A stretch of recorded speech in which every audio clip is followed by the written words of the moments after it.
આજકાલના બાળકોમાં જોવા મળતી એક કોમન પ્રોબ્લેમ, જેમાં બાળકની ઉંમર તો વધે છે પણ શારીરિક અને માનસિક વિકાસ નથી થતો. જો તમે પણ પેરેન્ટ્સ છો અથવા તો પેરેન્ટ્સ બનવાના છો તો અમુક વસ્તુ ધ્યાનમાં રાખવી ખૂબ જ જરૂરી છે. ઘણા માતા પિતા પૂછે છે, મેડમ અમારું બાળક બોલતું નથી કે ચાલતું નથી, શું આ સામાન્ય વસ્તુ છે? બાળકના વિકાસમાં કેટલાક સામાન્ય માઇલસ્ટોન હોય છે, જેમ કે સમયસર ઊભા રહેવું, બોલવું, ચાલવું. જો આ સમયસર ઉંમર પ્રમાણે ના આવે તો તેને ડિલેડ ડેવલપમેન્ટ માઇલસ્ટોન કહેવામાં આવે છે. આના ઘણા કારણો હોઈ શકે છે, જેમ કે સ્નાયુની નબળાઈ, પ્રીમેચ્યોર બર્થ, જન્મ સમયે કમળો, ન્યુરોલોજીકલ કન્ડિશન્સ. આજની જનરેશનમાં ડિલે ડેવલપમેન્ટલ માઇલસ્ટોન વધવાના કારણોમાં છે વધેલો સ્ક્રીન ટાઈમ, ઓછું ફિઝિકલ પ્લે અને પેરેન્ટ ચાઇલ્ડ ઇન્ટરેક્શન ઓછું થવાના કારણે આ વસ્તુઓ અત્યારે કોમન બની ગઈ છે. તો હવે ચિંતા કરવાની જરૂર નથી. જો તમારા બાળકમાં સમયસર માઇલસ્ટોન નથી આવતા તો યોગ્ય સમયે ફિઝિયોથેરાપી કરાવો અને યોગ્ય નિષ્ણાતની સલાહ લો. જો તમારી આજુબાજુમાં કોઈ એવું બાળક છે કે જેને ડિલેડ ડેવલપમેન્ટલ માઇલસ્ટોનની તકલીફ છે તો એમને આ વિડીયો જરૂરથી શેર કરજો. આ એક્સરસાઇઝ જોઈન્ટ એપ્રોક્સિમેશન છે, જેનાથી જોઈન્ટમાં સ્ટેબિલિટી વધે છે અને મસલ એક્ટિવેટ થાય છે. એનાથી બેબીનું બેલેન્સ સુધારી શકાય. આ એક્સરસાઇઝથી હિપ જોઈન્ટની ફ્લેક્સિબિલિટી વધારી શકાય છે, જેનાથી એ ચાલવામાં, ઊભું રહેવામાં, બેસવામાં એને મદદ મળી શકે.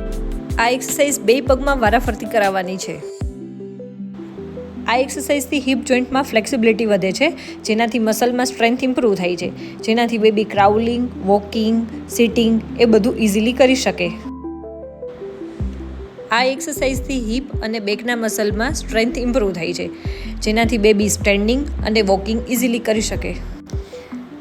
આ એક્સરસાઇઝથી ટ્રંક કંટ્રોલ આવે છે, જેનાથી એનું સિટિંગ ઇમ્પ્રૂવ કરી શકાય છે. આ એક્સરસાઇઝથી વ્રિસ્ટ, એલ્બો અને શોલ્ડર જોઈન્ટમાં સ્ટેબિલિટી આવે છે, જેનાથી તેના હેન્ડના સ્નાયુ છે એમાં મજબૂતાઈ આવે છે. આ એક્સરસાઇઝથી હિપ અને બેકના મસલ મજબૂત થાય છે, જેનાથી બેલેન્સ વધે છે અને પોસ્ચરલ કંટ્રોલ આવે છે.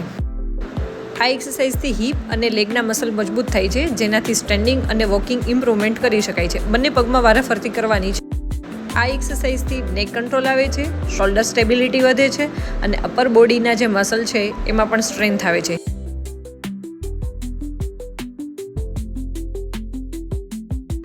આ એક્સરસાઇઝથી નેક કંટ્રોલ ઇમ્પ્રૂવ થાય. આ એક્સરસાઇઝથી સ્પાઇન મોબિલિટી વધે, કોર મસલ મજબૂત થાય છે અને પોસ્ચર પણ સુધરે છે.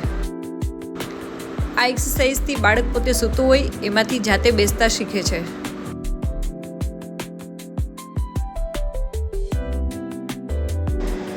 આ ફિઝિયો બોલ પર એક્સરસાઇઝ કરાવવાથી બેબીમાં બેલેન્સ અને કોઓર્ડિનેશન વધે છે.